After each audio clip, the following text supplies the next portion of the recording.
তুমি আমার ক্যাডার ছিলে, জাসদ ছাত্রলীগের কর্মী ছিলে। 16টি ফাঁকা মিথ্যা কথা তো বলো, 24 ঘন্টা ছাত্রলীগের ভিতরে তোদের ক্যাডার ঢুকিয়েছিলি, শিবিরদের, তাই না? তোদের সুযোগ দেওয়া হয়েছে গর্ত থেকে বের করে আনার জন্যে।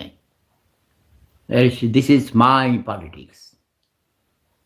তোদেরকে গর্ত থেকে, বিষাক্ত সাপ গর্ত থেকে বের করে আনার জন্যে একটু তোদের সুযোগ দিয়েছি। ডাকসু, রাকসু, সাকসু, সিকসু, ইকসু, মিকসু, খিকসু, সকল বিশ্ববিদ্যালয়ে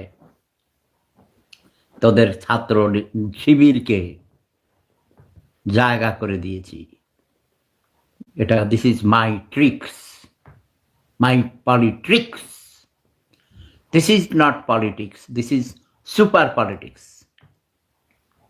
তারপর খেলা বুঝবি তোরা।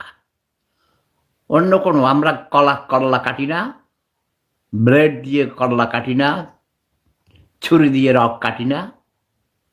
আমরা শুধু আমার আইন নুনুর গোড়া দিয়ে কেটে দেওয়া হয়। কারণ তোদের রাজনীতি, তোদের সমাজনীতি, তোদের ধর্মনীতি সব কিছু হলো যৌনতার সাথে।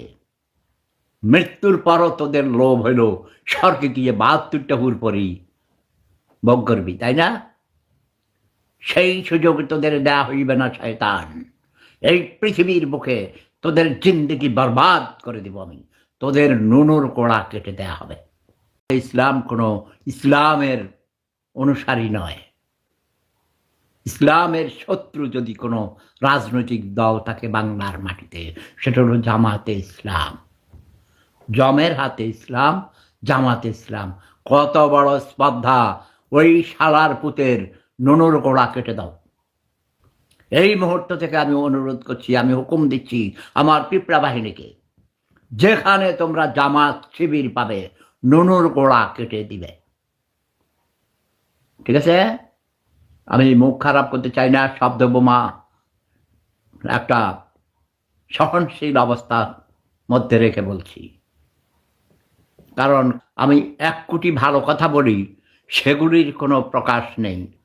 শুধু 2-4টা শব্দ বোমা মারি, সেগুলিকে প্রচার করিস, তাই না? তারা সাবধান। Last warning for you, the bloody motherfucker বাস্টার্ডস।